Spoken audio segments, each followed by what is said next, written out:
many people get married, they see their spouse as the perfect person. Among all those people that were there in your life, you decided to choose this one. Why? Because there's something that stood out in him out of all those people. He was like perfect to you. And so you get into the marriage, and many years down the line, or some years down the line, these things that once looked so perfect begin now to be the things that are bringing issues in the marriage. Hi ladies, welcome to Oak Mama's channel. I'm so glad you're here with me today. In this episode of Oak Mama's Book Club, we are studying The Power of a Praying Wife by Stormy Omartian. And if you haven't yet got a copy of this book, you had better. You can either get a physical copy or you can get a soft copy. And as I said last week, where we went through the first part of the book, the first chapter, which is entitled Power. And indeed, it was a powerful session we had. If you have not watched it, make sure you watch it, because that chapter was trying to form the mindset that we need even to start praying for our husbands. And this book, I'm telling you, it will change our lives, it will change us, it will change our husbands, it will change our marriages. I believe it, and I hope you believe it too. Today we are looking at the second chapter of the book, and this one is addressing us. It's addressing the wife. So I'll share some of the key points I got from this chapter. So let's dive into this. So the first point I got from this chapter is about a different reality. The person that you chose was once perfect to you. Even if not perfect, but was the best out of all the men that were in your life. But some years down the line, whatever you loved or whatever stood out in this person sometimes begins to be the thing that brings issues. That trait that you loved sometimes becomes the point of contention for you. Sometimes the weaknesses that you once thought are cute begin to be the things that want to make you change this person. And so we keep on going to God with this prayer. Lord, change him. Just change him. It's too much for me. And you know, the beautiful thing she shares is that when we go to God and we are asking him to change our husband, God begins to do a new thing. And guess where that new thing begins? It begins in us. God begins to change us first. Actually, God desires to bring out that change in us first. Sometimes we think that it's our husband who needs a change, and indeed it might be so. But we might also need that change even more or even faster. He uses that change he has made in us even to begin making that change in our husbands. We might be having a lot of, negative emotions flowing. Sometimes in our marriages, we are in this season where, there is breakdown in communication. There is feelings of resentment, feelings of anger, feelings of bitterness towards your husband because of how we feel we've been treated, maybe unfairly, or things are just not working out. And harboring those feelings becomes a hindrance to our prayers. But when we go before God, one thing we need to realize, as the Lord tells us about forgiveness. And how does this forgiveness come about? Because yes, we are hurting. Yes, you've been hurt and you're suffering that pain. We actually need to confess, those feelings to God. Confess that anger. Confess that resentment. Confess that bitterness. Confess the desire even to just let it be. And let God know those feelings. And God begins to do a new thing within us. First step when it comes to a praying wife is God working through the wife. First of all, after confessing our sin and those negative feelings towards our husband, asking God to change us from within, asking God to give us a clean and a pure heart, asking God to fill us, with Him and to change us, asking Him to take away that anger, that resentment, that bitterness, those strong feelings that it's so hard to deal with them on our own. Second point that is brought out in this chapter is that prayer is the ultimate love language. Prayer is the only thing that reaches deep where nothing else can reach. Sometimes you're not even in talking terms with a husband, but Stormy used to ask her husband, how can I pray for you? Even in those times that things are thick. But just that question, he might not want to answer to other things, but that question, he might want to say something about it, and you can pray even about what he has said. And that's one method that she used. Actually realize that when we pray, something starts to happen. The walls that have come up between the man and the wife begin, to be broken down piece by piece. The very hardened hearts, God begins to change them slowly by slowly. So the point of this is to know that prayer, it's more than any other love language, time, gifts, acts of service, and all those love languages. But above all those, prayer. Prayer now begins to birth the rest of the love languages. Sometimes one might be feeling, how can I even pray for this man?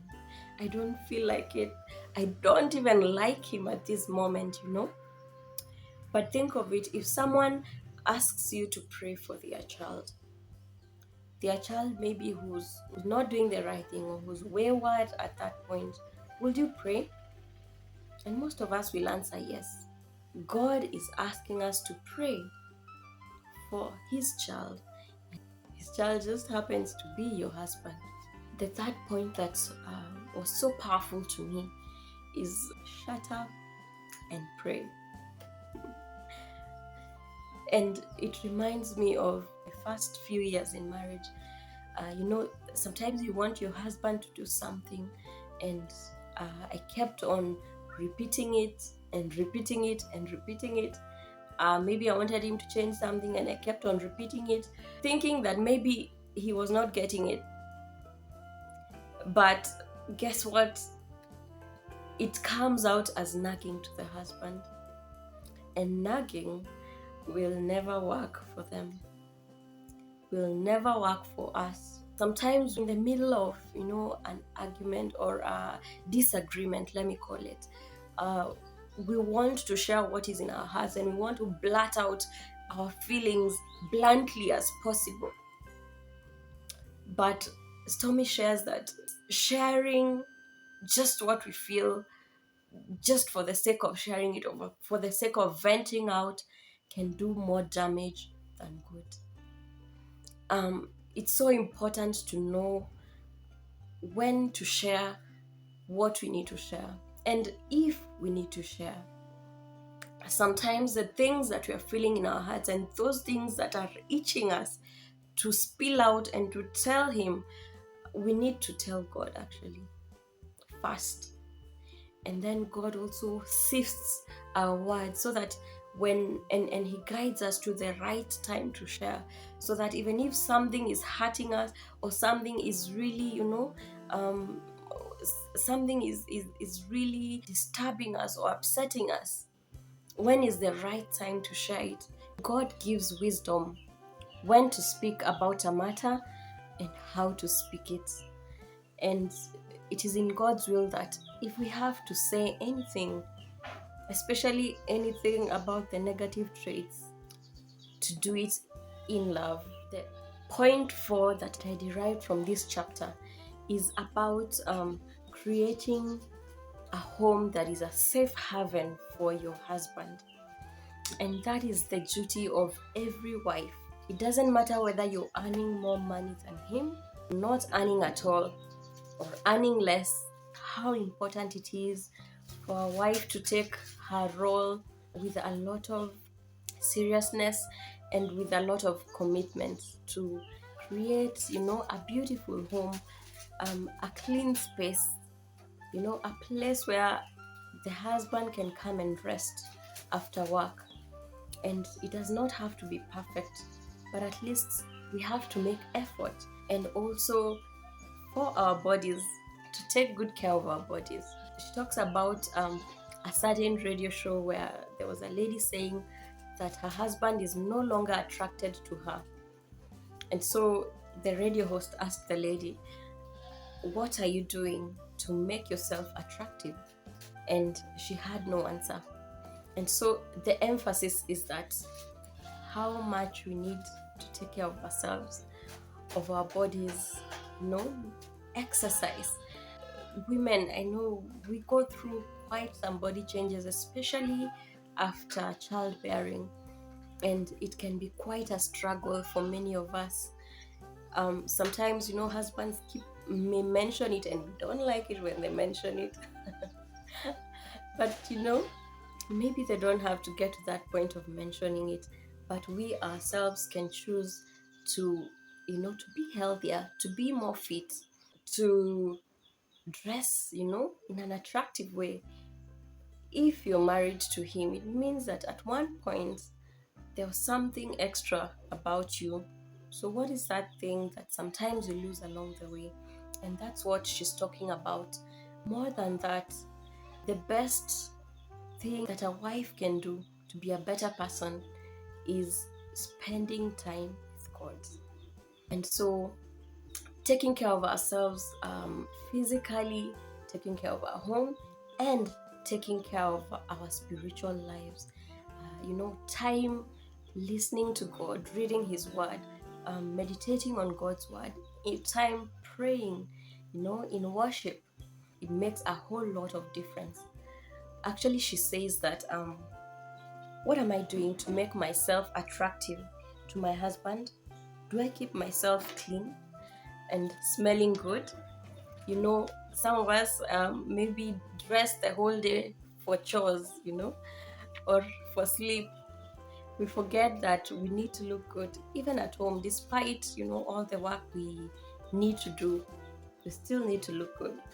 So, do I see that my internal self is cleansed and rejuvenated with regular exercise? Do I preserve my strength and vitality with a healthful diet? Do I dress attractively? And most important, do I spend time alone with God every day? I guarantee that the more time you spend with the Lord, the more radiant you will become. Like the Proverbs 31 woman, and she says, "It's selfish not to make this investment in your future. Pray for God to show you the steps to take and ask the Holy Spirit to dwell in you and in your home." And these are things I forget so easily. There are things that I leave along the way sometimes. And it was such a good reminder to me. I hope it is to you too. Going on to the next point, she talks about letting go of expectations. And she shares her story, which was so interesting, how one day her husband asked her to make a certain meal that he really, sometimes they have these cravings, that he really wanted to eat. And so she rushed to the store, bought the food, came home, prepared it.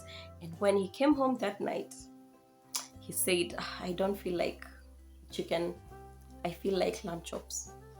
And she was like, "What?"